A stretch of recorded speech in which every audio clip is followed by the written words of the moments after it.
जय हिंद। नमस्कार प्रिय विद्यार्थियों, कैसे हो आप सभी। आशा करता हूँ आप सभी स्वस्थ होंगे, मस्त होंगे और अपनी पढ़ाई बेहतर ढंग से कर रहे होंगे। जैसा कि हम लोग पिछली क्लास में क्या पढ़े थे, मानव नेत्र में जो दोष होते हैं वे कितने प्रकार के होते हैं, जिसमें से हमने निकट दृष्टि दोष और दूर दृष्टि दोष पिछले क्लास में पढ़ चुके हैं। आज हम लोग पढ़ने वाले हैं कि जरा दृष्टि दोष क्या होता है और बाकी जितने दोस्त हैं वो सारे दोस्त आज हम पढ़ेंगे। तो बिना देर करते हुए सेशन को लाइक कर दीजिए, चैनल पे नए हो तो सब्सक्राइब कर लीजिएगा और इस सेशन को अपने दोस्तों के पास शेयर कर दीजिएगा। आप सभी के लिए इतनी मेहनत के साथ मैं आप सभी के लिए ये पढ़ाने का कार्य करता हूँ मेरे साथी। अगर आप सबका सपोर्ट रहा तो आप सभी के लिए मैं बेहतर से बेहतर क्वालिटी और बेहतरीन ढंग से पढ़ाने का प्रयास करूँगा मेरे दोस्त।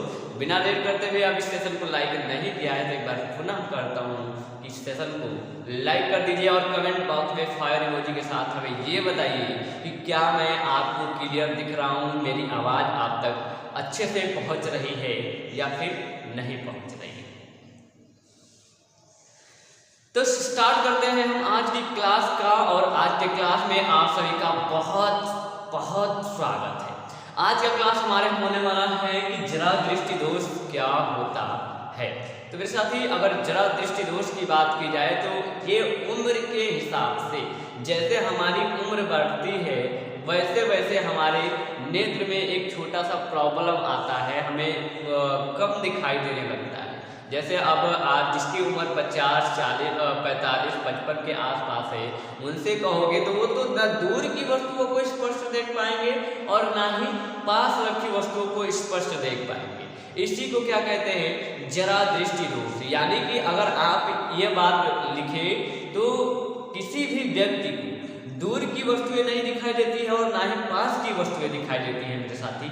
यहाँ पे आपका बिल्कुल गलत हो जाएगा। यहाँ पे आपको जो दूर की वस्तुएं वो दिखाई देंगी लेकिन स्पष्ट नहीं दिखाई देंगी, और जो पास की वस्तुएं होंगी वो भी दिखाई देंगी लेकिन स्पष्ट नहीं दिखाई देंगी। ठीक है, तो आइए देखते हैं, इसको बहुत बेहतरीन ढंग से समझते हैं कि आयु में वृद्धि के साथ साथ नेत्र की मांसपेशियां दुर्बल यानी कि कमजोर हो जाती हैं। क्या हो जाती है, मांसपेशियां जो होती है नेत्र की वो कमजोर हो जाती है, जिस कारण से नेत्र लेंस की समंजन क्षमता घट जाती है। जिस कारण से मानव नेत्र की समंजन क्षमता यानी कि नेत्र लेंस की समंजन क्षमता क्या होती है मेरे साथी, घट जाती है यानी कि कमी होने लगती है, जिससे व्यक्ति को दूर अथवा पास या दोनों ही स्थान की वस्तुएं स्पष्ट दिखाई नहीं देती हैं। ऐसा नहीं कहता हूं कि मैं दिखाई ही नहीं देती है, तब तो वो अंधा हो जाएगा मेरे साथी, लेकिन उन्हें दिखाई तो देगा लेकिन स्पष्ट यानी कि साफ। जैसे हम इस वस्तु को हम अच्छे से देख पा रहे हैं, इसमें जो भी लिखा है हम अच्छे से देख पा रहे हैं, बता पा रहे हैं, तो यह हमें स्पष्ट दिखाई दे रहा है लेकिन उनको यह स्पष्ट नहीं दिखाई देगा। कारण क्या होता है, कारण पक्षमाभि का नाम आपने सुना होगा। पक्षमाभि जो मांसपेशियां होती हैं उनकी शक्ति कम हो जाती है, उनकी शक्ति में कमी आ जाती है तथा लेंस के लचीलेपन में कमी आ जाने के कारण जरा दृष्टि दोष होता है। तो ये तो रहा आपके दोष और दोष के कारण। तो अब क्या होगा सर कि हमें इसको दूर करने के लिए कोई निवारण भी होना चाहिए। तो हाँ भैया, बिल्कुल निवारण है। इसके लिए हमें अपने चश्मे में 2 फोक्सी लेंस लगाना होगा, यानी कि एक उत्तल लेंस और एक अवतल लेंस। दोनों लेंसों का हम प्रयोग करेंगे ताकि हमें दूर की वस्तुएं अगर देखनी हो तो स्पष्ट दिखाई दे और पास की वस्तुएं हमें देखनी हो तो स्पष्ट दिखाई दे। तो देखिए, आप चश्मे के में डिफोक्सी लेंस का प्रयोग होता है। चश्मे में ऊपर भाग में क्या, इतना ध्यान रखना, चश्मे के ऊपरी भाग में अवतल लेंस का प्रयोग हम करते हैं।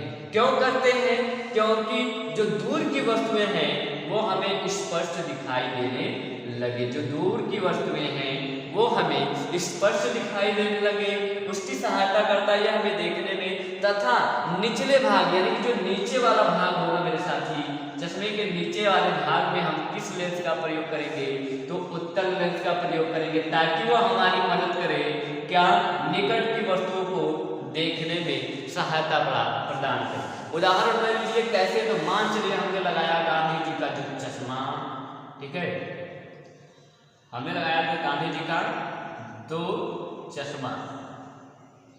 चश्मा लिया। इस वाले भाग में ऊपर भाग में हम अवतल लेंस लगाएंगे। क्या? अवतल लेंस, और ये नीचे वाले भाग में उत्तल लेंस, ताकि जब हमें दूर की वस्तुओं को देखना हो तो हम ऊपर की तरफ देखें और चश्मे से हमें स्पष्ट दिखाई दे। पास की वस्तुओं को अगर हमें देखना हो तो हम नीचे की तरफ अपनी नजरों को करें तो हमारा जो उत्तल लेंस है उसका प्रयोग हो।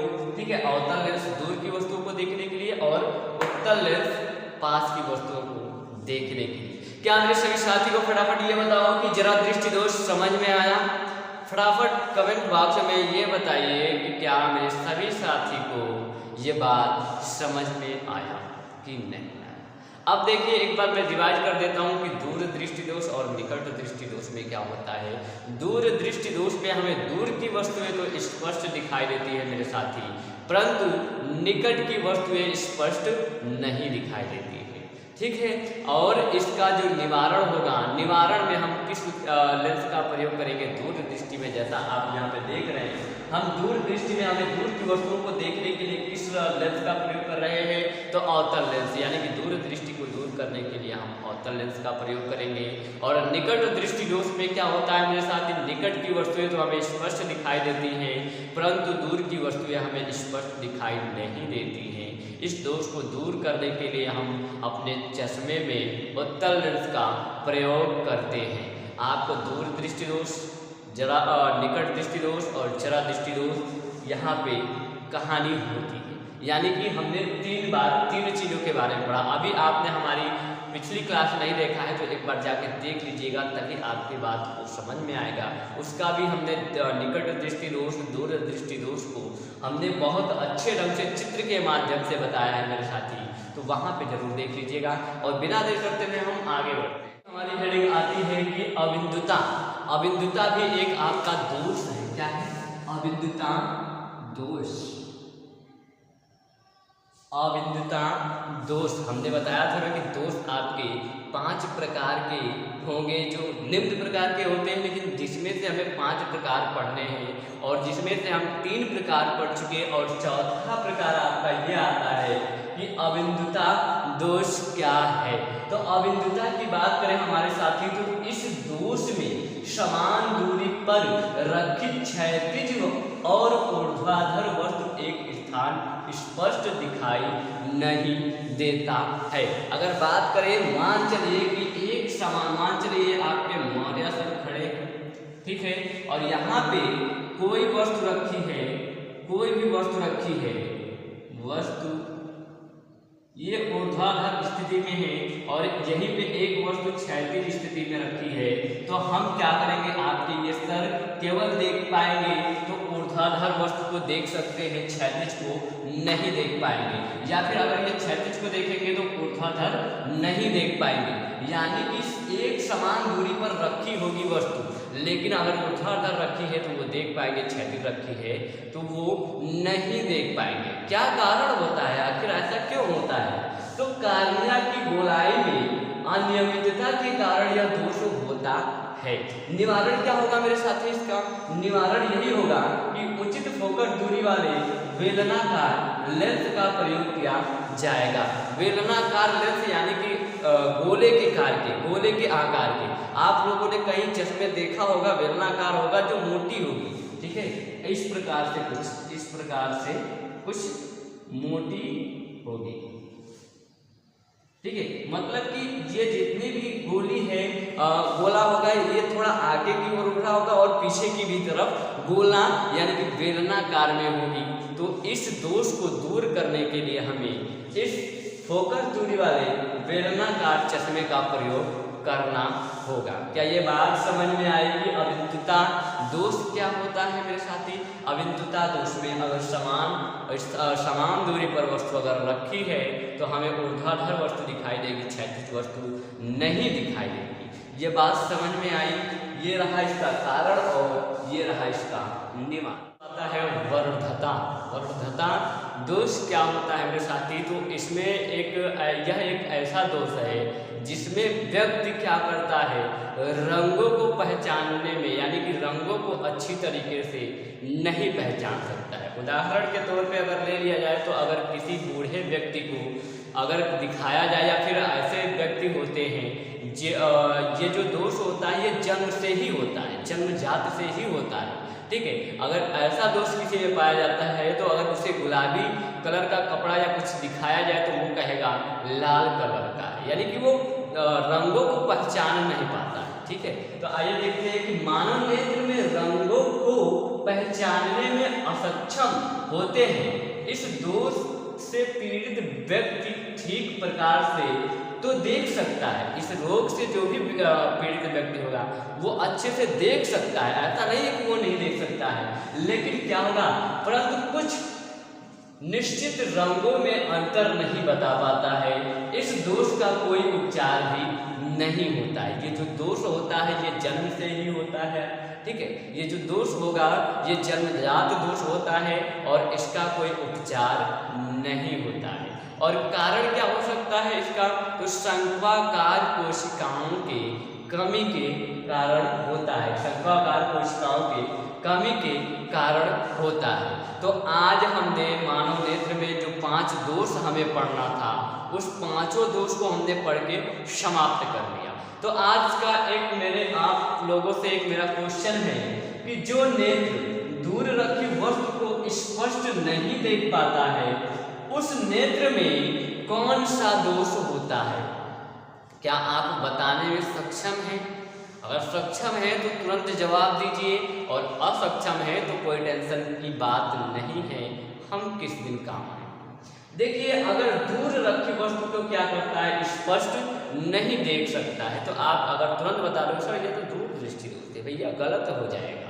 जो दूर दृष्टि दोष होता है उसमें हमें दूर की वस्तुएं स्पष्ट दिखाई देती हैं और निकट दृष्टि जो दोष होता है उसमें निकट की वस्तुएं स्पष्ट दिखाई देती है परंतु दूर की वस्तुएं स्पष्ट नहीं दिखाई देती हैं। तो यहाँ पे क्या कह रहा है कि दूर की वस्तुएं हमें स्पष्ट नहीं दिखाई दे रही हैं, अर्थात इसमें कौन सा दोष है, तो इसमें निकट दृष्टि दोष है। इसका उत्तर हो जाएगा निकट दृष्टि दोष। क्या ये बात मेरे सभी साथियों को समझ में आया?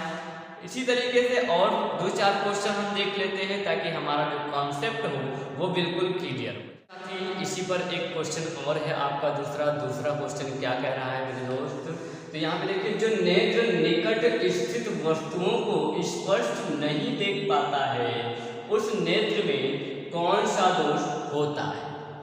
आपको क्वेश्चन पहले पढ़ना है और ध्यान से समझना है।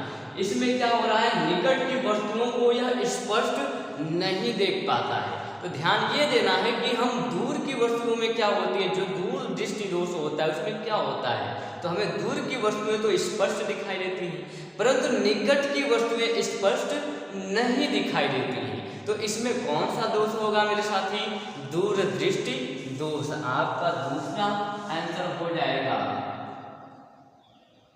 दूर दृष्टि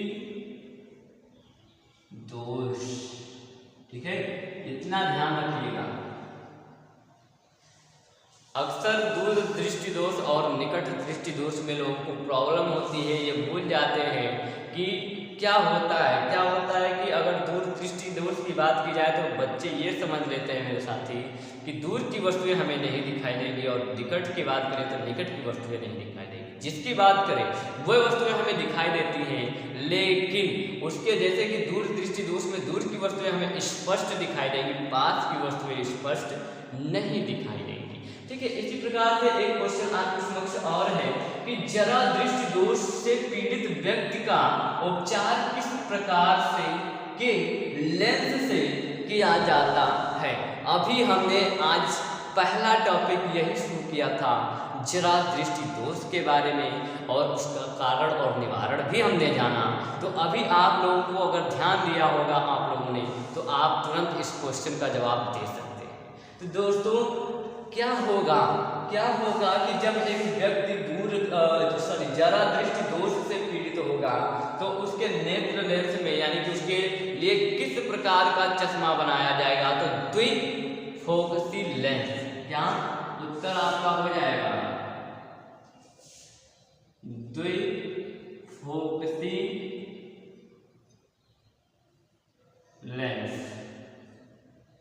यानी कि अगर जरा दृष्टि दोष से कोई व्यक्ति पीड़ित है तो उसका उपचार में हम द्विफोकसी लेंस का प्रयोग करेंगे, जिससे कि वह दूर की वस्तुओं को भी स्पष्ट देख सके और पास की भी वस्तुओं को स्पष्ट देख सके।